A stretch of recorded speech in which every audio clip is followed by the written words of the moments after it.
Assalamualaikum. Waalaikumsalam. Silakan Ibu. Iya. Ya. Silakan duduk. Saya tutup dulu pintunya Ibu ya. Baik. Ya. Selamat malam Ibu. Dengan Ibu siapa? Mohon maaf. Bu Nurjana. Oh iya. Apa kabar Ibu? Alhamdulillah. Ya, alhamdulillah ya sehat ya. Iya. Ini sebelumnya perkenalkan saya Bida Nur Hasanah ya yang menjaga Polikaya saat ini. Kalau ada yang bisa saya bantu Bu, kalau boleh tahu kenapa ya? Apakah Ibu ada mau KB atau mau konsultasi sesuatu? Ini kan baru KB spiral. Oh iya. Oh coba ini kartu KB-nya ya Bu ya. Iya. Oh iya. Ini kok keputihannya banyak betul. Oh iya. Warnanya Ibu? Kekuning-kuningan. Oh iya, saya lihat ini Ibu pakai KB-nya baru 3 bulan ya. Iya. Kemarin waktu pasang mungkin sudah dijelasin sama Bu Bidanya ya. Salah satu efek KB IUD-nya bisa keputihannya agak banyak. Terus Iya. kenapa nih keputihannya kekuningan? Iya. Terus agak gatal. Oh iya, sudah berapa Iya. lama Ibu gitu? Itu dari awal itu. Pasang? Iya. Oh iya. Mm. Jadi takut ya Bu ya kenapa-napa. Iya, katanya nanti ada kanker lah, apalah kata. Oh iya, dengar-dengar ya Bu ya. Iya. Sekarang kan media sosial banyak iya takutnya Iya. kena kanker. Oke, baik. Sebelumnya saya sampaikan, saya izinkan saya untuk menyampaikan sedikit informasi ya Bu ya. Keluhan Ibu keputihan itu sudah benar Ibu konsultasi berobat untuk antisipasi takutnya kalau ada menderita penyakit, salah satunya adalah penyakit menular seksual ya Bu ya. Nah, penyakit menular seksual memang salah satu tandanya adalah bisa keluar cairan dari jalan lahir tapi yang warnanya agak lain, bisa kekuningan, berbau gitu ya. Nah, kalau untuk kasusnya Ibu karena IUD dia ada benda asing di dalam. Nah, reaksi badan kita salah satunya itu mengeluarkan lendir yang agak lebih banyak. Gatel tapi ya Bu ya. Dan Ibu takut kalau ada apa-apa gitu ya gitu. Jadi mohon izin. Jadi penyakit menular seksual ini saya jelasin dulu Ibu ya karena Ibu kok takut-takut. Jadi nggak semua keputihan itu penyakit menular seksual Bu atau infeksi ya atau kanker ya. Jadi saya jelasin dulu tentang penyakit menular seksual. Menular seksual itu biasanya penyakit yang tertular akibat hubungan suami istri. Penyakit menular seksual itu penyakit kelamin yang tertular hanya melalui hubungan seksual Bu ya. Jadi bukan karena IUD-nya terus jadi kena penyakit, enggak. Jadi penularannya utamanya dari hubungan suami istri ya. Biasanya ada gejalanya itu Bu. Satu, biasanya ada nyeri saat kencing atau hubungan seksual, ada nggak Bu? Ada nyeri perut bagian bawah tuh, kemudian pengeluaran lendir atau dari vagina yang warnanya biasanya keputihan agak banyak, warnanya bisa putih susu sampai bergumpal dan gatal juga kemerahan. Cuman Ibu kan ini karena peserta IUD ya gitu. Iya. Jadi kita harus singkirkan itu dulu. Nah, saya menjelaskan dulu aja. Nanti untuk keputihan yang abnormal itu biasanya bisa berwarna hijau, berbusa, panas, baunya busuk, gatal sekali. Kemudian habis kumpul ada bercak-bercak ya kan? Atau bercak-bercak darah gitu. Kemudian muncul bintik-bintik kecil di daerah kemaluan. Ada nggak Bu? Nggak ada kan? Kemudian dan resiko usia yang mudah rentan terkena penyakit menular seksual biasanya di usia 20 sampai 40 tahun.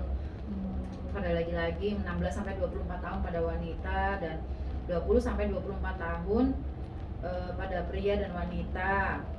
Yang mudah terkena itu ya Bu ya itu usia itu. Kemudian dari sisi pekerjaan mohon maaf yang PSK, kemudian atau pecandu narkotika dan homoseksual itu lebih mudah rentan terkena penyakit menular seksual. Penyakit menular seksual sendiri itu macam-macam sebabnya Bu, bisa karena bakteri yaitu yang biasa disebut gonore atau kalau bilang orang itu kencing nanah gitu loh Bu, itu ya.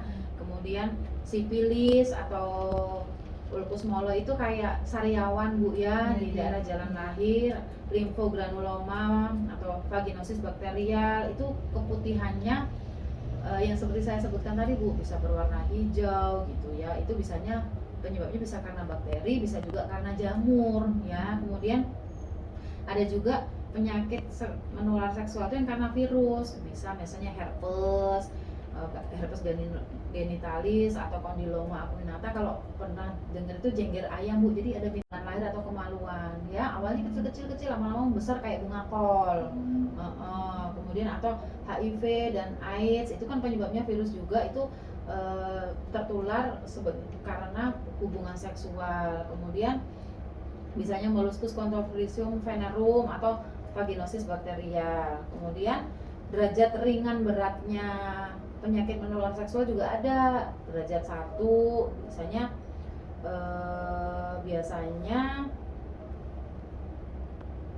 sikat dulu Mai. Dan karena virus, bisa juga penyakit menular seksual bisa disebabkan oleh jamur. Namanya istilahnya itu Candidiosis genitalis, atau bisa disebabkan oleh protozoa, ektoparasit, bisa trichomoniasis, pediculosis pubis, atau scabies. Scabies itu kayak kudik bahasa awamnya Bu. Itu bisa penyebabnya protozoa. Nah, bisa terdeteksi itu kalau dilakukan pemeriksaan yang lebih lanjut. Biasanya itu bisa pap smear ya Bu ya. Tuh. Kemudian untuk penyakit menular seksual itu ada stadium-stadiumnya Bu. Stadium 1 awal itu erosi itu kayak lecet atau sariawan gitu loh Bu, lama-lama jadi kayak benyenyek gitu, kayak jadi luka kayak kalau habis ada cairan kayak pernah cacar kan Bu, terus pecah. Nah, kayak gitu. Kemudian kalau untuk stadium 2 biasanya bisa berupa roseola, itu kayak campak, atau kondiloma lata, bentuknya kayak yang cacar tadi itu yang saya bilang Bu, atau bentuknya kayak plak warna putih biasanya.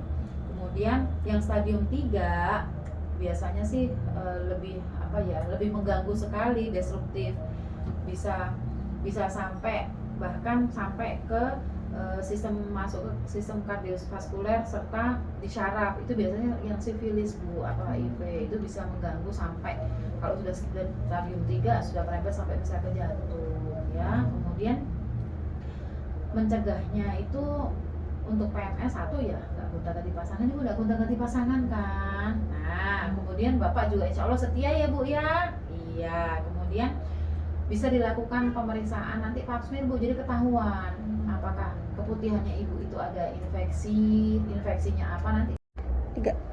Jadi ya itu tadi Bu ya, untuk mencegah infeksi dari pap smear itu ketahuan nanti infeksi apa jenisnya, dari kuman, bakteri, atau virus. Kemudian pencegahan PMS yang lainnya adalah imunisasi atau vaksin Bu. Sekarang sudah ada untuk yang CA cervix atau untuk herpes juga ada ya.